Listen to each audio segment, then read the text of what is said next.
Number 10. Hathor. The goddess Hathor was originally created by her dad, Ra, as a destroyer of men. She was supposed to punish all those who were disobedient to him.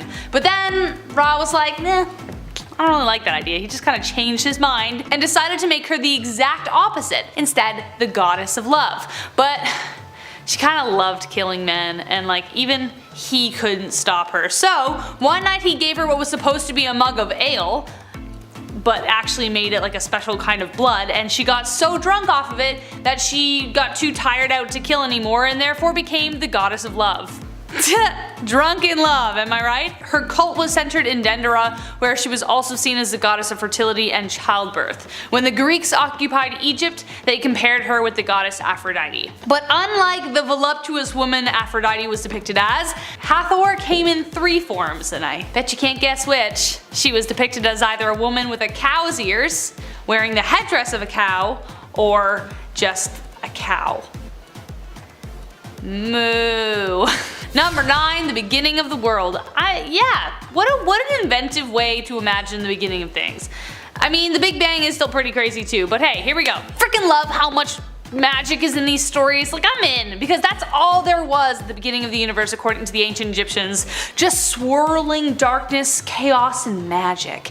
Heka, the god of magic, was the only thing that existed, waiting for the opportune moment to begin. Then a hill showed up called Ben Ben, and out of which the god Atum erupted from. He was lonely, so he mated with his own shadow to give birth to 2 children, Shu and Tefnut. Shu gave life, Tefnut gave order. They left their father to build the world, but they were gone so long he took out his eye and sent it to search for them.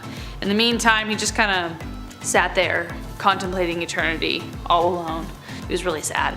This guy sounds like Zeus mixed with Eeyore. Anyways, his kids came back and he was so happy he wept tears of joy, and out of which were born men and women. They also brought his eye back, so that was nice. Number 8. Light as a feather. So unlike a lot of religions we've heard of, there wasn't really a concept of hell in Egyptian mythology. It was either you were worthy of heading into the afterlife or you weren't. Mat was the goddess of harmony and supported the belief that if harmony was disrupted, it must be restored. Every ancient Egyptian myth in some form follows this format. But the most important role she played was in the afterlife. When the soul left the body, it would appear in the Hall of Truth in order to stand judgment before Osiris. The heart would be weighed on a golden scale against Mat's white feather. If the heart was heavier, it would be devoured by a monster and the soul would disappear. If it was lighter, then you could go live in eternal bliss. So instead of several layers of burning torment, souls in Egypt instead faced eternal darkness and unconsciousness. The idea of non-existence was more terrifying than being cut up by demons. Number 7. Osiris and Isis. Okay, so we aren't strangers to deities being a fan of incest. It was kind of like how they multiplied, and ancient Greeks were okay with it kind of, but they kind of weren't. Anyways, the Egyptian gods were no exception. Isis and Osiris were 2 of the 4 children of the goddess of Nut.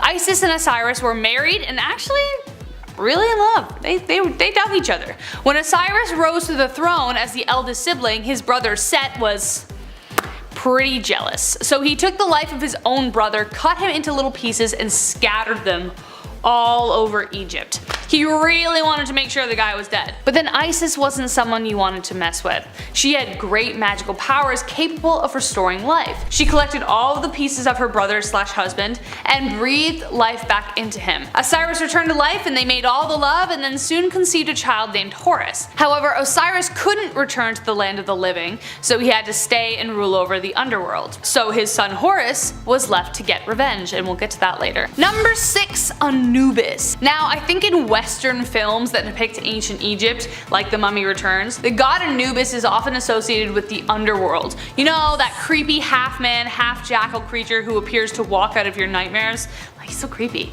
Well, he did used to run the underworld until Osiris took over, but he was actually the god of mummification and the afterlife. So, not wrong, but not the whole story. Anubis was the son of Nephthys and Set.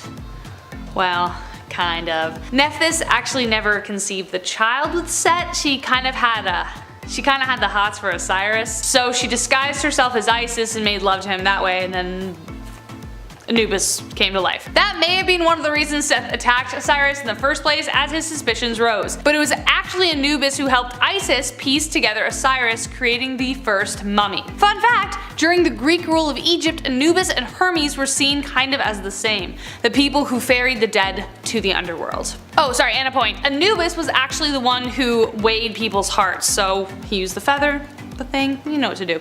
He was responsible for doing that. Number 5. Thigh or leg?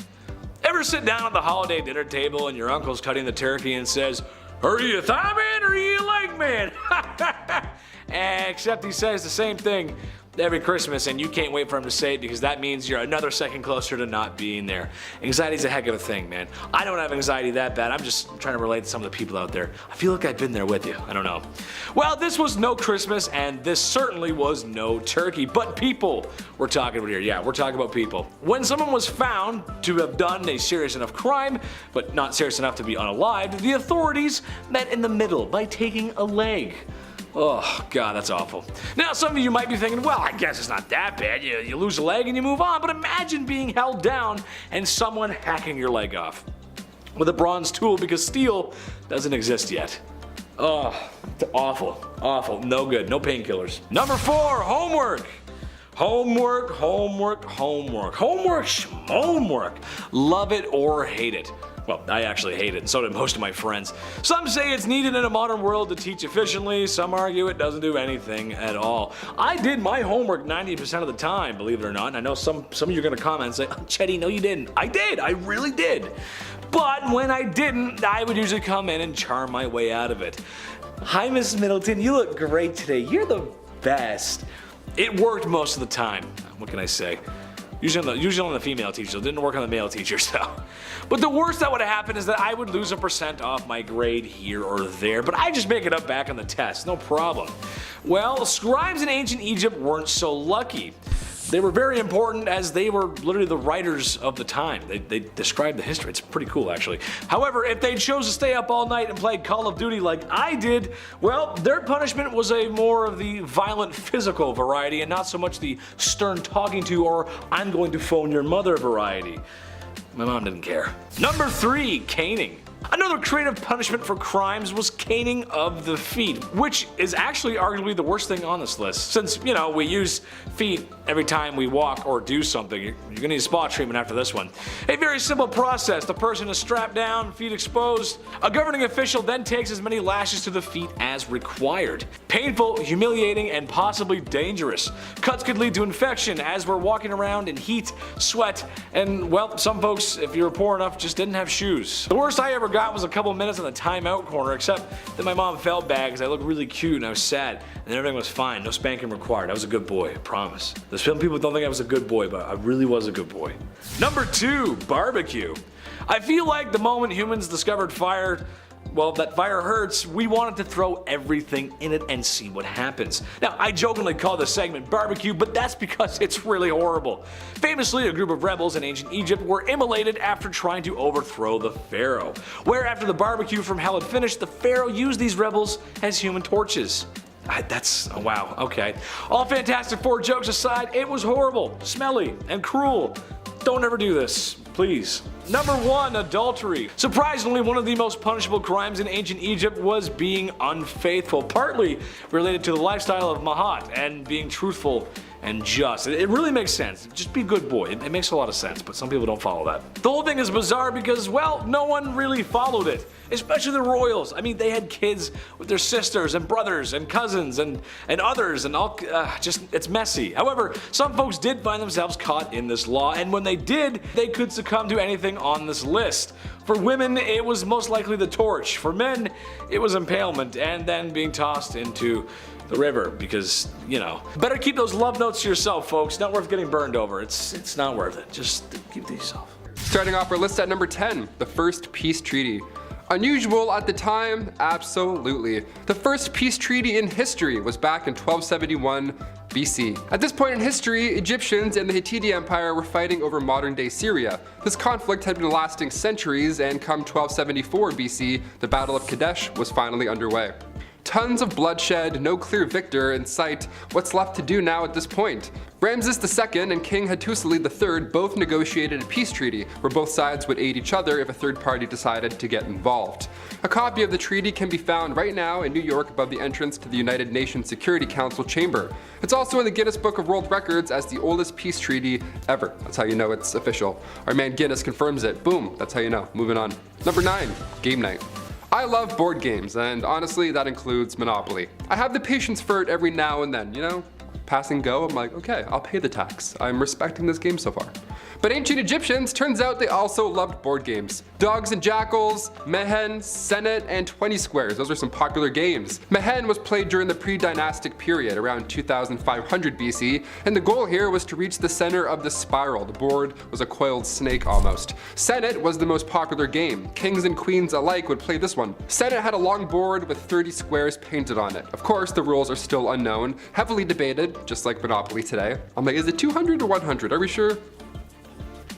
But now we have some ideas how Egyptians played Senet. There were 3 rows of 10 squares, the last 5 were always decorated. Now it's assumed this game was themed on the afterlife. Plus King Tut was buried with one of these boards, so that's definitely something to do with it. And there's also some paintings of Queen Nefertiti playing Senet, so you know it was addictive. It looks a lot like chess. Imagine playing a pharaoh in chess. My palms are already so sweaty. Number 8, glamour. Makeup in ancient Egyptian culture was key. Not only did they wear makeup and smell good because they wanted to resemble the very gods they believed in, but makeup had a practical use as well in the daily life of a pharaoh. They believed makeup gave you protection from the gods Ra and Horus. They would put together these beauty kits by grinding down malachite and galena, and then they would create the substance called kohl. There wasn't a lot of blending back then. Makeup was often applied directly to the skin using wood or bone. And it wasn't just the ladies as well. Men wore makeup and perfume. Of course, you gotta look good and smell good. Be like, have you seen them? What? I wanna wear some of this. They smell like beautifulness. They smell like the afterlife. They smell amazing. Egyptians believed makeup had healing abilities, and honestly, they weren't wrong. Makeup back then had enough lead in them, so eye infections would stay away, ideally. Number 7, Cleopatra's methods. Male rulers took the name Ptolemy and queens were Cleopatra. Her lineage runs deep in the heart of Egypt, but Cleopatra, fun fact, she was not actually Egyptian. She was the last Greek ruler of Egypt, and after Alexander the Great's death in 323 BCE, Ptolemy then took over Egypt, which in turn launched this new wave, this dynasty of Greek rulers that lasted centuries. As Cleopatra got older, she was determined to learn Egyptian, and due to political structure, she started to style herself as the goddess Isis. And then in comes Julius Caesar. Julius Caesar had a history of his own, obviously, and his, rather than family and power, was filled more with, you know, lust more than anything. He was known to sleep around and then use their power after doing the dirty.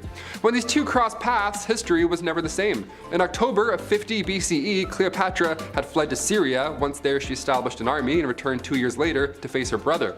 Cleopatra knew that during this time, she needed all the support she could get, specifically now from the Romans. At the same time, Caesar was looking to collect debts from Cleopatra's father, so they both relied on each other in some way. It was a match made in heaven. Your most compatible has been updated. Right swipe. I would right swipe on Alexander the Great, for sure.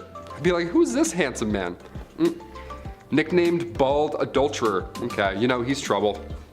Number 6, King Tut. One of the greatest mysteries is of course the history of the young King Tut. The young boy became pharaoh at just age 9 in 1332 BC, but during his time of ruling, the young king had to face a country in conflict. Egypt and Nubia were going head to head over land, and not even 10 years into ruling, the young pharaoh died at age 18. It wasn't until 1922 until he was seen again. Howard Carter discovered the tomb of the lost king, appropriately in the Valley of the Kings. This is where we could have been more careful here in history. Sure, it's exciting finding mummies and discovering your history and all that jazz, but when King Tut was discovered, they tried to move his body out of the oil that coated the coffin. But in doing so, they damaged him, so now it's next to impossible to tell what really took his life at such an early age. We have some ideas though, it's not entirely hopeless. It's believed right now that King Tut had a broken leg. After some 3D scans were done, it appears the king wasn't in the best shape prior.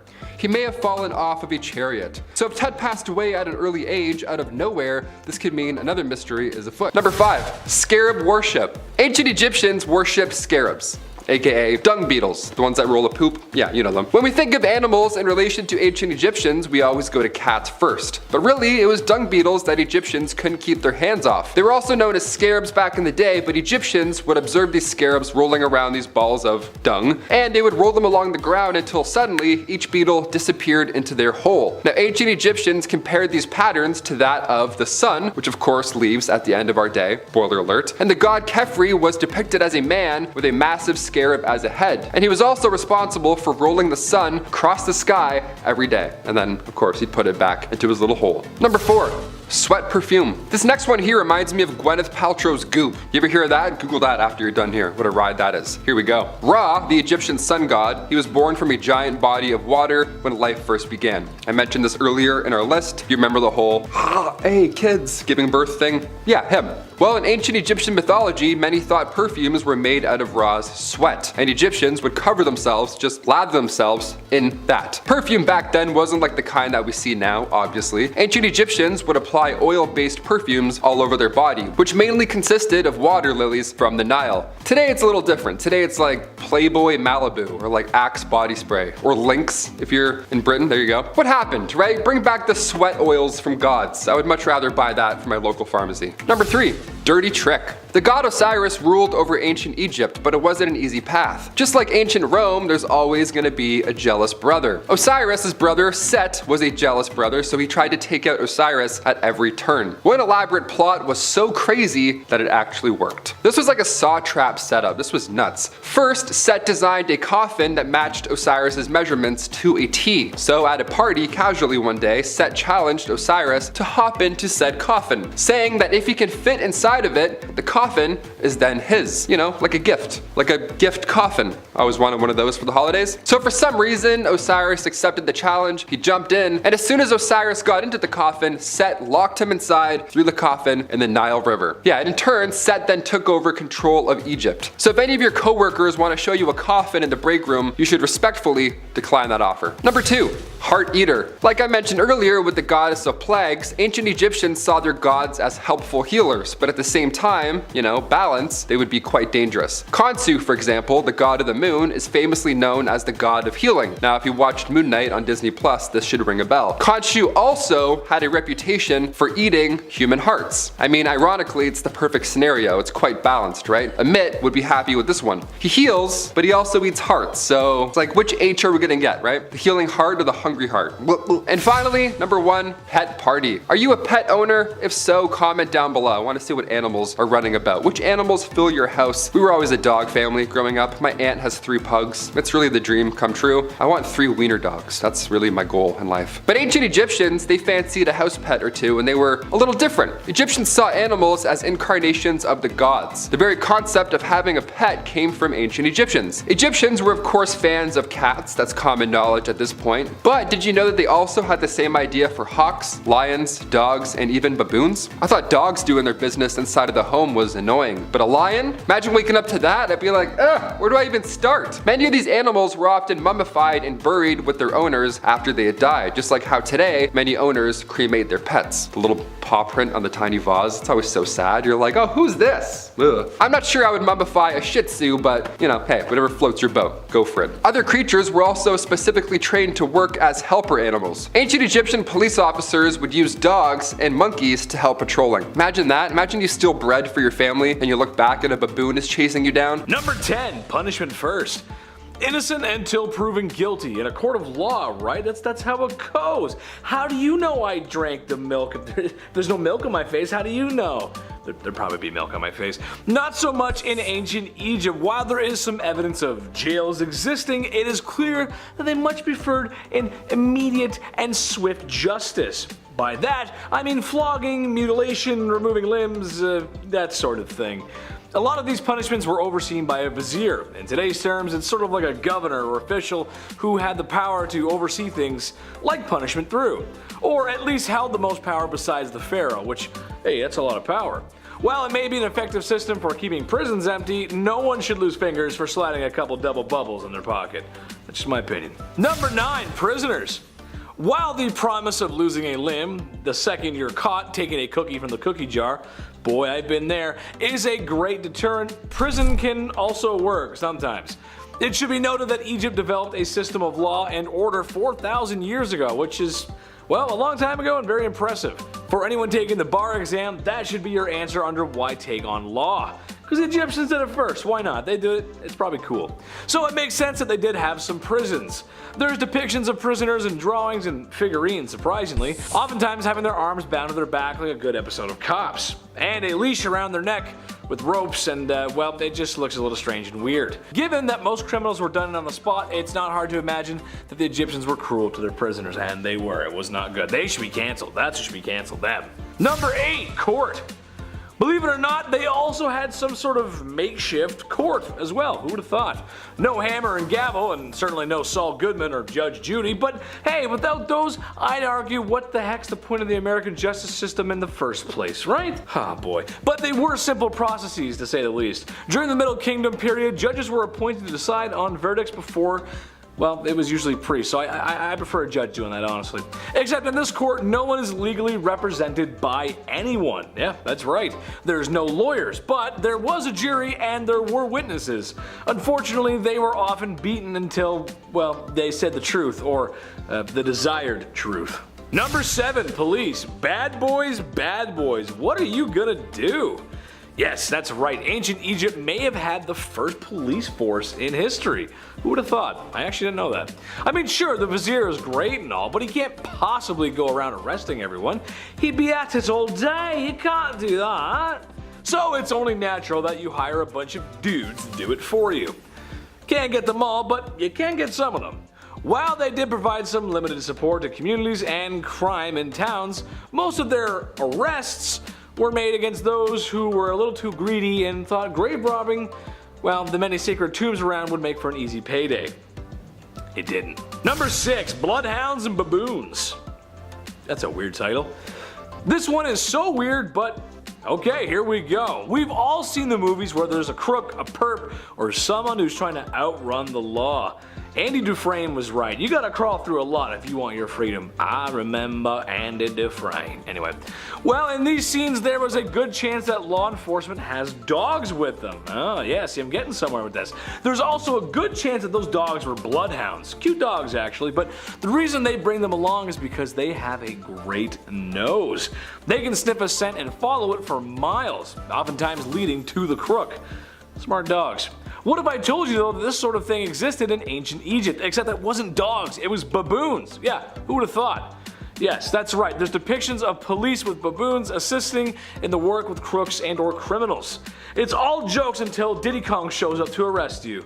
Now it's DK time, baby. Uh-oh. Number 5, bloodletting. The practice of bloodletting was common all over the world, but it may have gotten its start in ancient Egypt. It's a quite simple procedure, really. Black bile out of whack? Lose some blood. Can't stop coughing and sneezing? Drain some blood. Been possessed by demons and now they curse and haunt you as they run up and down your bloodstream? Drain some blood. The question is, however, was this really helping? The short answer, no. No, it wasn't. Besides feeling lightheaded and going pale, this didn't really achieve much, since the days of old were filled with all kinds of other ailments that would easily end someone's life before the spooky demons running up and down someone's bloodstream ever would. I don't feel good. Oh, we better bleed Grandpa again. I don't know, like what? Number 4, plastic surgery. Hey, there's nothing wrong with a little cosmetic surgery. I for one feel that if it'll make you feel better, go for it. Feel better about yourself. Do it. I don't think there's any shame in that.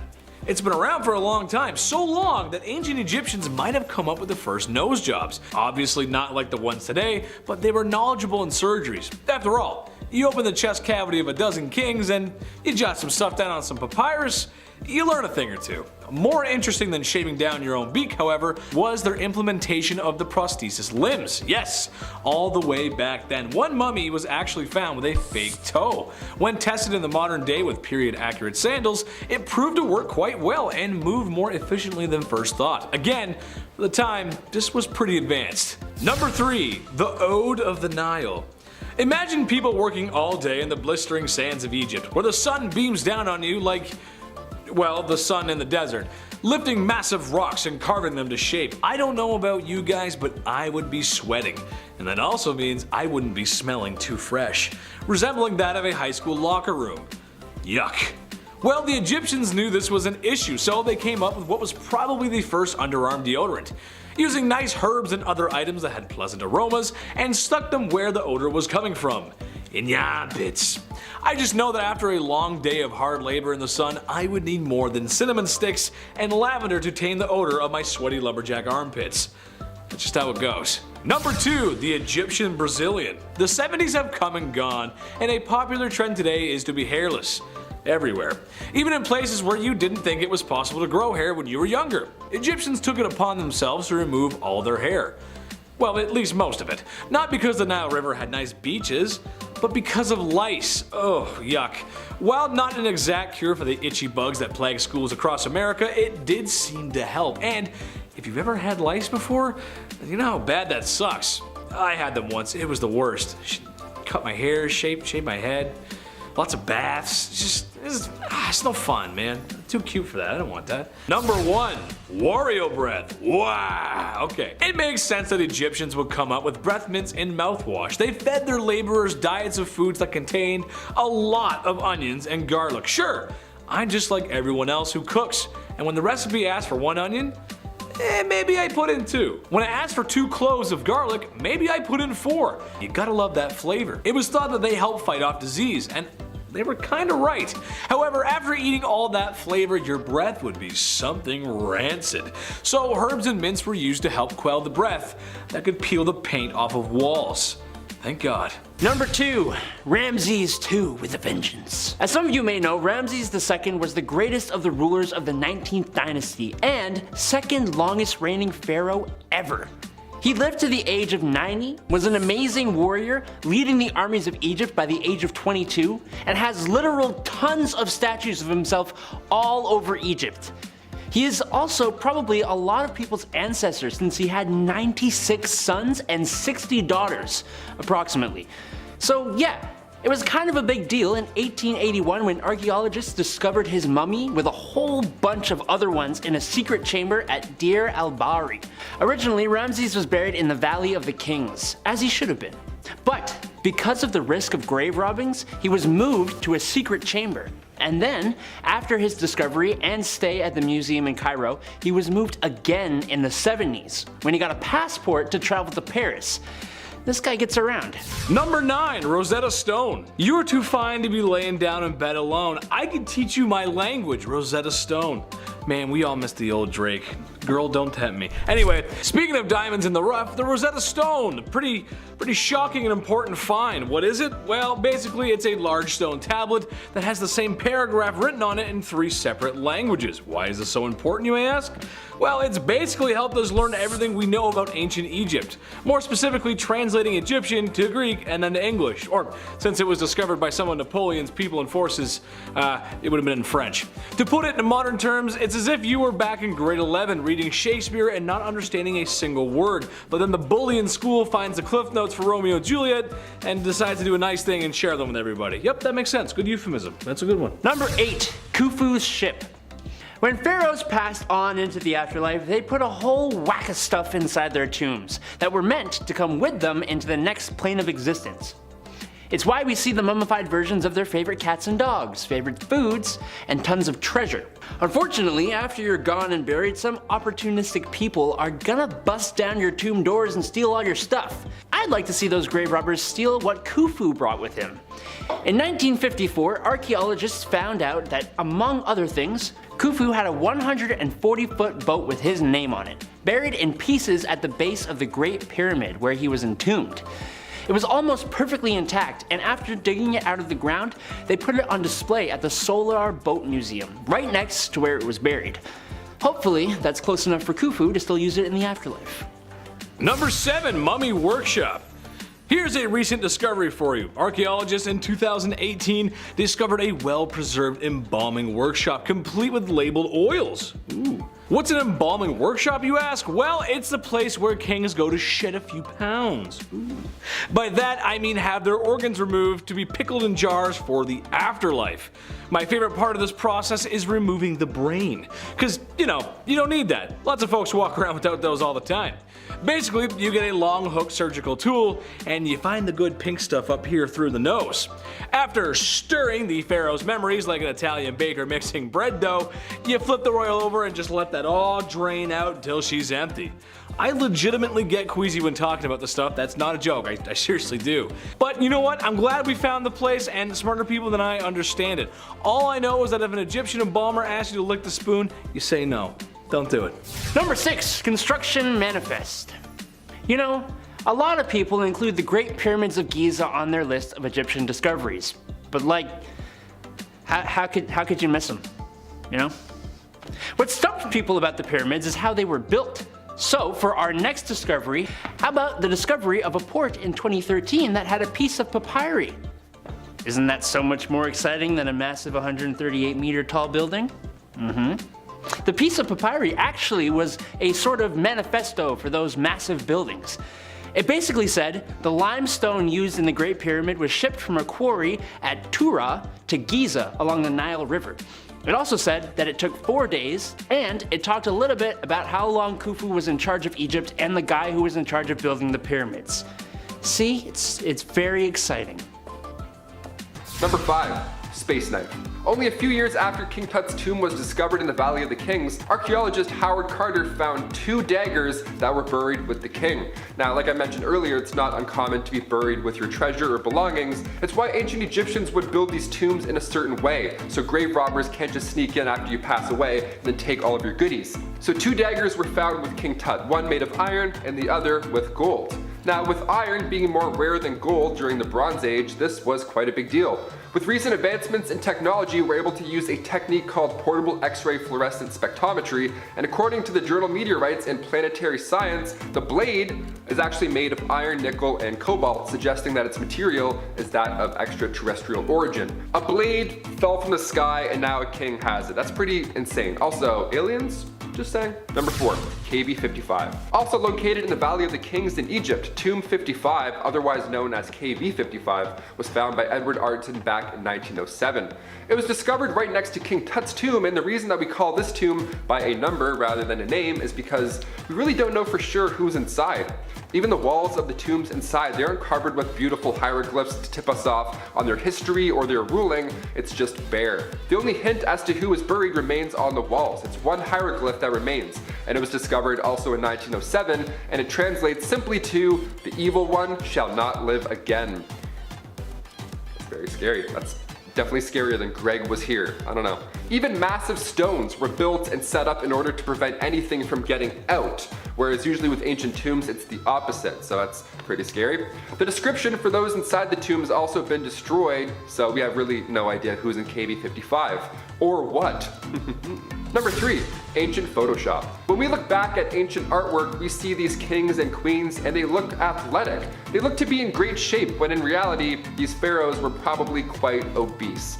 I mean, think about it. If you slam wine and bread all day and you have baboons dancing around, plus a little dab of honey every, 8 minutes, yeah, you're gonna gain some weight. Many of these ancient pharaohs had diabetes. And Queen Hatshepsut, who was alive during the 15th century BC, her sarcophagus shows her as slim and strong, but historians all agree that she was out of shape and extremely unhealthy. Honestly, I would do the exact same if I was there back then. She was ahead of her time. If somebody made a statue for me, I'd be like, yeah, give it an 8-pack, make him extremely jacked and 7'2". Can we do that? Sure, no one's gonna ask questions.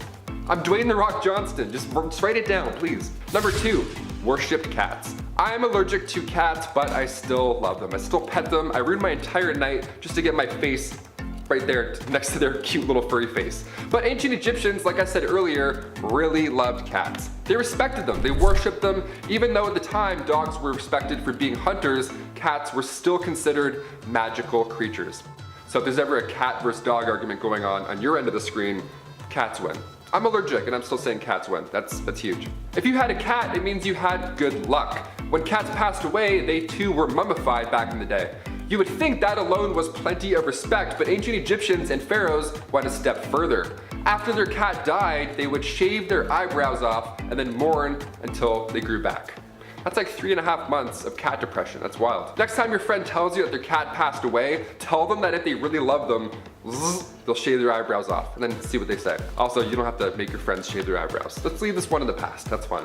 Just be sad with eyebrows. Be like, Number 1, fight a hippo. Egypt's first pharaoh, Menes, although we know next to nothing about his history, there is something there that has historians scratching their heads to this day. At his early time, the pharaoh was setting out to unite all of Egypt under his rule. The time that he ruled as well is considered a rather peaceful time when comparing it to years later. We know that he was well respected, and we also know that after his 63 years of peaceful ruling, he was stomped to death by a hippo. That's horrible. It's a horrible way to go out. He was an elderly ruler at that time. He was surrounded by guards, and somehow a hippo got all the way to his chambers. A hippo, and then ended the pharaoh's life. Some suggest that the reason there's nothing written about this pharaoh's tragic, horrible demise is because it's possible that the hippo was his pet. This is why you don't try and tame a beast as a pet. Perhaps this was an early similar situation as the Siegfried and Roy tiger attack. Just stick to smaller magical cats. They're much safer. They won't stomp you to death. Oh my god, it's horrible. Kicking off the list at number 10, Ramses II. Ramses II, part 2, you see what I'm doing here. He's considered one of the greatest, if not the greatest pharaoh of the 19th dynasty. Ramses II is still considered the ruler of rulers. It's not a bad title, not bad at all. In year 30 of his reign, Ramses II was ritually transformed into an Egyptian god. Not bad, I'm turning 30 in a few years. I hope someone turns me into a god. Or gets me like a bike, one of the two, I'll take both.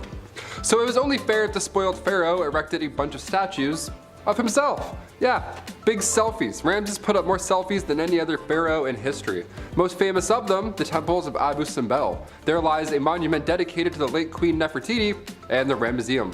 We kicked off a part 1 with Ramses signing the first ever peace treaty, so for part 2 we had to show some of the glamour side of him, you know? Number 9, over 100 children.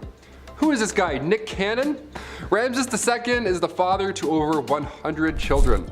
With that, of course, came the 200 wives, otherwise ow and how, if it was just one person. Ow and how, you know? It's guesstimated that Ramses had 96 sons and 60 daughters. Of all those children, Ramses outlived a lot of them. It's almost like living as a king helped, perhaps, maybe, I don't know. Maybe you ate better. Maybe, just a hint. Just an idea. Eventually, Ramses was succeeded by his 13th son with his favorite queen, Queen Nefertari, giving her the fanciest tomb in the Valley of the Queens. Nefertari's tomb contains paintings that some consider are the greatest works of ancient Egyptian art. Not bad, I had like baseball wallpaper on mine growing up. Tomb QV66, he spoiled his lady, look at this. We gotta love him. Her tomb is 520 square meters covered in beautiful art, but in 1904 when Nefertari's tomb was rediscovered, all that was found was her mummified knees. Yeah, all that was left was her kneecaps. What, like, who does this? Raiders had stolen all the treasure prior, sometime in the many moons she had been lying there, and they even took her body and left her knees. Like, what? Monsters. They're like, yeah, grab the treasure, leave the patellas, let's do it. Number 8, ready to strike. Pharaohs may have looked beautiful living and after death, but they meant business, okay? They were protective of their land, their family, their many lovers and children. The symbol often worn by pharaohs were symbols of power, a Nemes crown. This crown was a striped headcloth and the back of their head was covered with an aureus symbol, aka an upside down cobra. The cobra symbol represents that the pharaoh is always ready and willing to attack their enemies. Attack them with venom. It's a pretty cool symbol. Mine just says DC Etnies shoes. I'm like, this says fight me if anything. DC skate shop on my back. I'm like, yeah, you can just attack me, that's cool. Number 7, King Teti. The Pyramid of Teti was built for the first ruler of the 6th dynasty. While it's not as flashy or massive as other pyramids, inside it contains the oldest writing ever, in the religious world that is. Inside it contains the pyramid texts, these legendary texts. They go all the way back to 2400 BC. The pyramid texts were specifically written so that this king, King Teti, could ascend to the heavens after his death. This isn't bizarre behavior by any means, but King Teti, he was specific. He wanted to be a star, like a literal star. There are spells and incantations that are in this tomb meant to free the king's soul as he arrives in the cosmos. More specifically for Teti to become a star in the sky and join Osiris and Orion in the #God Squad. There's even instructions on how to preserve the body and travel to these heavens. It's one thing to be buried with your gold, then you can live another life, but to become a star, I need to expand my dreams. My gosh, King Teti was onto something here. When I go, in my will, I'm gonna be like, can I become a star? Is that possible? Can I just throw me up into the heavens? Can I do that? Or bury me, that's cool. Bury me in Ajax, that works. Number 6, Yozer. For this one, we're looking into some bull worshipping. So if you're a fan of bulls, here, this one's perfect for you, weirdly enough. Just north of the step pyramid of Pharaoh Dozier, archaeologist Auguste Mariette discovered this site in 1851. The Serapeum. It's a temple dedicated to the Egyptian deity Serapis, and it's a combination of Osiris and Apis in human form. This was a large burial ground for the Apis bulls, these bulls that were said to be sacred, of course, and after their death, they would become immortal. Immortal bulls, that sounds badass. And also terrifying, that's very scary. Don't wear red around these guys. Today at Saqqara, there's a massive vault. It's 382 yards long, and it's carved out of sandstone bedrock. It's huge, and along the sides, there's 24 chambers, each with a sarcophagus carved out of a single chunk of granite. Just impossible craftsmanship all around. Especially at these times, like, oh my god, my wrists are tired just typing about this, let alone doing this. Inside these boxes were animal remains, bones and all that jazz, but back in those times, you weren't allowed to break up any bodies. You had to mummify them, right? Hence part 1 and where we are now. How are these tombs built so perfectly, weighing over 80 tons? And also, where do these bones come from? I have so many questions. Maybe on part 3 we'll answer them.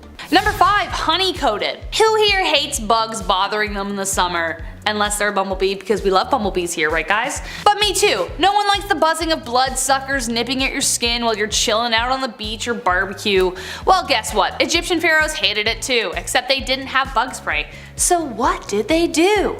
Well, you know the phrase, you can catch more flies with honey than vinegar?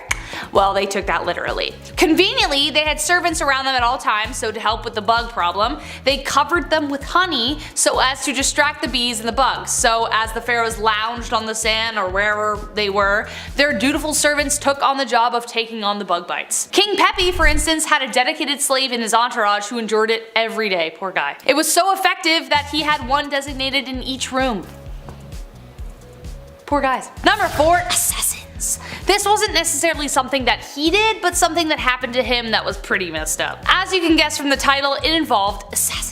Ramses III had a lot on his plate during his reign. There were this group of seafarers trying to destroy everyone, the tomb builders did their first labor strike over wage delays, I get you, the economy was deteriorating, weather was devastating food production, things were corrupt as hell, and on top of all this, his secondary wife, Ta, hated his guts. She, along with a dozen members of his harem, the head of the treasury, a military captain, a butler, the butler did it, and the chief royal chamberlain, hatched an assassination plot. In 2012, researchers used a high-powered CT scanner on Ramses' mummy and saw a massive throat gash covered by an amulet said to have healing powers. The researchers summarized that an assassin cut through Ramses' esophagus and trachea, killing him practically instantly because he probably would have just let out that fast. Some other research suggests that this happened before the other assassination plot unraveled, but either way, not a good way to go. Number 3, till death do us part. Remember that thing I mentioned at the beginning? Well, if you were a servant to a pharaoh in ancient Egypt, you were hoping that your dude lived a long time because once they bite the dust, so did you.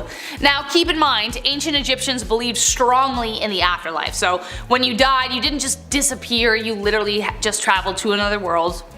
That's the whole idea behind religion anyway. The discovery team organized by NYU, Yale, and the University of Pennsylvania discovered macabre evidence of this tradition.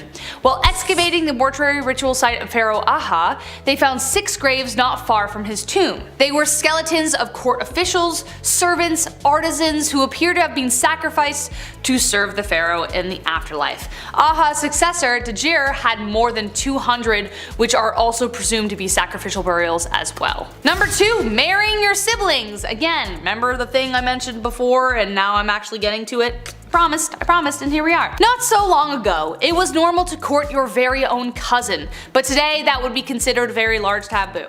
I'm not gonna lie, it gives me the skippies, okay? I don't like imagining even marrying any of my cousins, that's weird to me. But the ancient Egyptians took things even farther, or should I say brought it closer, by marrying their very own siblings.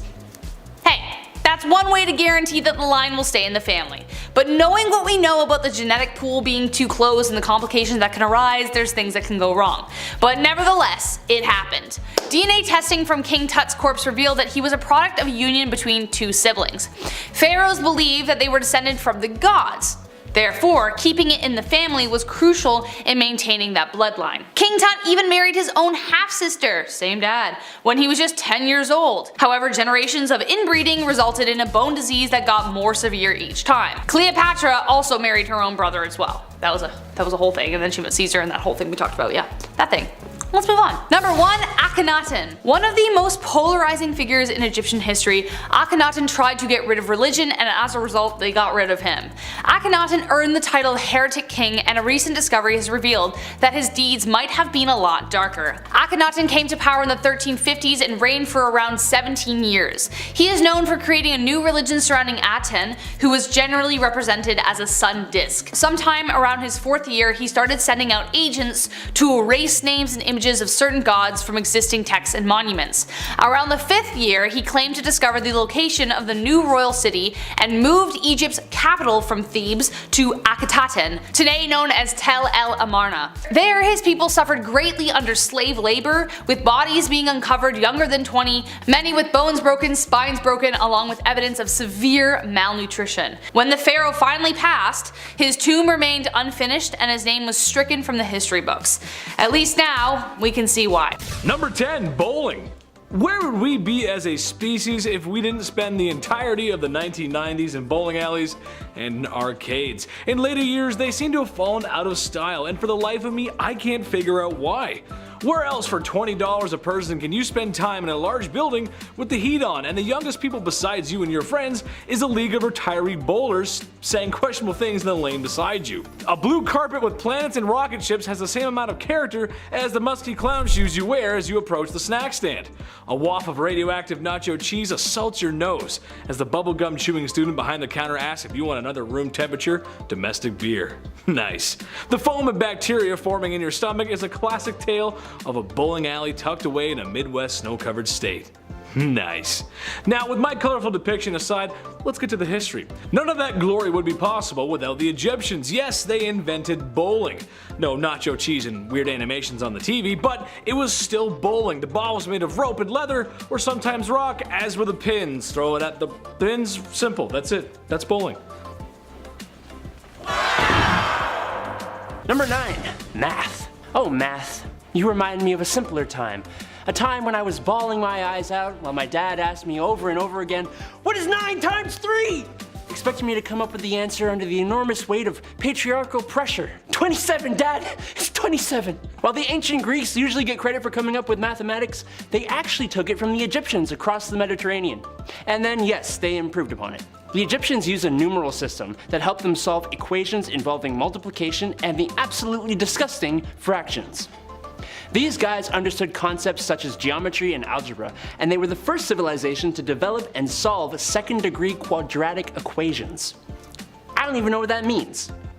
I wonder if there was ever a little ancient Egyptian boy who got yelled at the ancient dinner table by his ancient father about finding the circumference of a circle in the middle of the night. Probably. Number 8, papyrus. I heard Egyptians like paper. Well, you're gonna be doing a lot of paper rolling when you're living in a van down by the river. Huh, strange. I think I've heard that somewhere before. Yes, the Egyptians gave the world papyrus, which eventually would become paper. Writing stuff down before this was very difficult. It was inscribed in clay or stone tablets. That's hard. How is a stenographer supposed to do their job? Or when you get mad at an office printer for not working, you can't just break the tablet. We've all been there before, and if I were to make a list of the most important inventions of all time, paper would be on that list. Number 7, black ink. So you make papyrus paper, but what the heck are you gonna use to write on it? Ink. You're gonna use ink. Obviously. That's right, the ancient Egyptians actually invented ink. Now, they weren't the only ones, the Chinese also invented ink around the same time as well. But this video ain't about them. The ink used by the Egyptians was made from soot and ash from burning wood or oil mixed with water. Some of their inks even contained lead that would help ancient Egyptians bind the ink to the paper. But they didn't just use black. They had red inks made from iron-based compounds, as well as blue, green, white, and yellow. It was a colorful place, and they were likely a colorful people. Number 6, the haircut. A little off the top, Ramses. Honestly, it's time for me to get a haircut too. Is there any mommy out there willing to cut a blue-eyed boy's hair? I wish. I could go for some home cooking too. Anyway, I digress. Yes, the Egyptians very well may have invented the haircut or at least regular grooming practices. Having long hair just wasn't in their culture, and honestly, in the hot sun and sands of Egypt, can you blame them? I don't think so. When I was younger, I used to have my head shaved. I thought it looked good. It kinda did, but the main reason I did it was because it kept me cool. It was functional. It may surprise you that yes, we got hot summers in Canada.